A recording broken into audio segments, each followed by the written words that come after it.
আপনারা কি জানেন কোরআন শরীফের ভিতরে বিদআত আছে? আলেম ভাইরা বললেন না। কোরআন শরীফের ভিতরে যে বিদআত আছে জানেননি? জানেন না, অনেকে জানেন না। কোরআন শরীফে জের, জবর, ফেজ, জজম, তাসদীদ এগুলি আছে কিনা? আপনারা কি জানেন এগুলি সব বিদআত?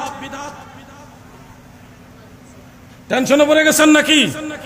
কোন বাপের বেটা নাই যে প্রমাণ করে দিবে কোরআন শরীফে জের, জবর, ফেজ, জজম নবীর জামানায় সাহাবীদের জামানায় ছিল? কেউ না এটা প্রমাণ করবে। সাহাবীদের জামানায়ও জের জবর ছিল না কোরআন শরীফে। বাদশা হাজ্জাজ বিন ইউসুফের জামানায় এসা, এরপরে আরেকজনের জামানায় এসা পরবর্তীতে তাসদীদ এবং সাকিন এগুলি যুগ হয়েছে অনেক পরে। উলামায়ে কেরাম সবাই জানে ইলমে নাহু, ইলমে সরফের আলোকে এই কোরআন শরীফের জের, জবর, পেশ, জজম হলো বিদআতে ওয়াজিবা। এটা যদিও বিদআত কিন্তু এটা জরুরি। এটা কোরআন তেলাওয়াতের জন্য আমাদের সবার দরকার।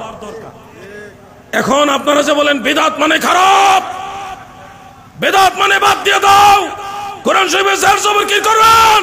নাইলে প্রমাণ করেন যে রাসূল পাকের জামানায় জের জবর ছিল, দেখাও। আরেকটা উদাহরণ দিতে চাই, দিব না? টেনশনে পড়ে গেছেন নাকি আপনারা? এলাকায় মাদ্রাসা আসেনি? আলিয়া মাদ্রাসা বলেন আর কওমি মাদ্রাসা বলেন, প্রচলিত যত মাদ্রাসা আছে সব বিদআত। ফতোয়া শামী খুলেন দেখাই দিই, ফতোয়া শামী খুলেন আমি দেখাই দিই। যত মাদ্রাসা, আলিয়া বলেন, দরসে নিজামী বলেন, কওমি বলেন, সব মাদ্রাসা বিদআত। প্রচলিত সব মাদ্রাসা বিদআত। কিতাব আমি দেখাই দেই, তোমার ঘরের কিতাব থেকে আমি দেখাই দিব। পড়ো, স্টাডি করো বিদআত কি, এটাই তো তুমি বুঝো না। তুমি মনে করো মিলাদ পড়াই বিদআত, সিন্নি খাওয়া বিদআত, জিলাপি খাওয়া বিদআত, এইটুকুই শিখছো তুমি, আর তো কিছু শিখো নাই ভাই। তুমি জানো না তুমি যে নামাজ পড়ছো মসজিদে, সেই মসজিদে কাতার দেওয়ার যে দাগ আছে, দাগটাও বিদআত। তুমি জানো না মসজিদের যে মিনার রয়েছে, সে মিনার বিদআত। তুমি জানো না মসজিদের ইমাম সাহেবের সামনে যে মেহরাব রয়েছে, সে মেহরাব বিদআত। তুমি জানো না ইমাম সাহেব, মুয়াজ্জিন সাহেব যে বেতন নেওয়ার প্রথা রয়েছে, এটাও বিদআত। তুমি জানো না মসজিদের দান বাক্স, মাদ্রাসার দান বাক্স বিদআত। তোমাকে শুধু শিখানো হয়েছে মিলাদ পড়া বিদআত, আর কিছু শিখায় নাই। আলাউদ্দিন জিহাদি এত জোরে জোরে বলতেছে, আমি যদি অসত্য কিছু বলে থাকি, কিতাবের বাইরে যদি কোনো একটা কথা বলে থাকি, বাংলাদেশে 64 জেলায় যে কোনো আলেম চ্যালেঞ্জ করতে পারেন আমাকে। যে কোনো আলেম, যে কোনো ঘরানার আলেম চ্যালেঞ্জ করেন, অনলাইনে অফলাইনে, যেইভাবে চাইবেন আমি বসবো। কিন্তু আমি চাই জানার দরকার সবার। বিদআত মানেই খারাপ না, বিদআতের অনেক ভালো আছে, খারাপও আছে। টোটাল বিদআত হলো 5 প্রকার। এর মধ্যে 3টা বিদআত মুসলমানরা করে আর 2টা করতে পারবে না।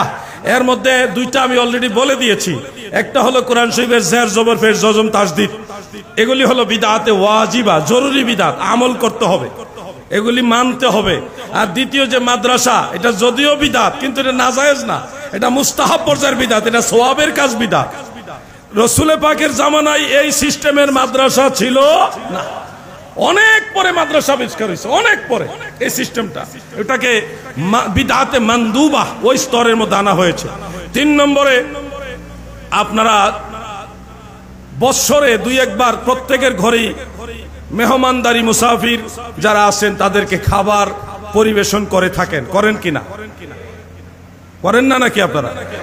এই যে মানুষকে খাবার দেন, খাবার দেওয়াটা সুন্নত, কিন্তু এই যে আনুষ্ঠানিকভাবে একটা আয়োজন করেন না, ছোট্ট একটা প্যান্ডেল সাজান, কিছু প্লেট আনেন, কিছু লোকজন জড়ো করেন, এই যে একটা আনুষ্ঠানিকতা, এই রেওয়াজটা হলো বিদআতে মুবাহা, এটা বৈধ বিদআত। এটা আপনি চাইলে করতে পারবেন, জায়েজ আছে, কিন্তু এটা সুন্নত বলা যাবে না। সুন্নত হলো মানুষকে খাবার দেওয়া, ইতামুত আম, যেটা খাবার দেওয়াটা হলো সুন্নত, কিন্তু ওই আনুষ্ঠানিকতাটা হলো বিদআত। আমি আরো সহজ করে দিচ্ছি, এই যে ওয়াজ মাহফিল, ওয়াজ করাটা হলো ফরজে কিফায়া আলেমদের জন্য।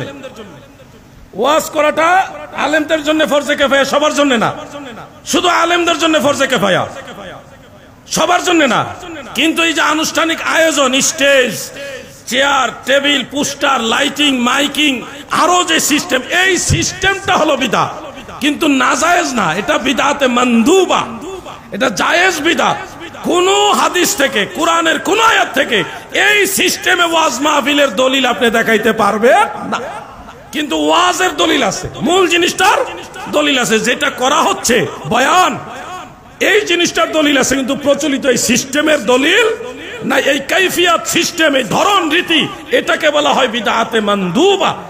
এটা বৈধ সওয়াবের কাজের বিদআত, মুস্তাহাব পর্যায়ের বিদআত। ভাই আমার একটা সংজ্ঞা আমি বলবো সবাইকে উদ্দেশ্য করে, আলেম ভাইরা আপনারা তো অসংখ্য আলেমের উস্তাদ, একটা সংজ্ঞা মুস্তাহাব কাকে বলে, এই সংজ্ঞাটা সবার মনে নোটে রাখবেন।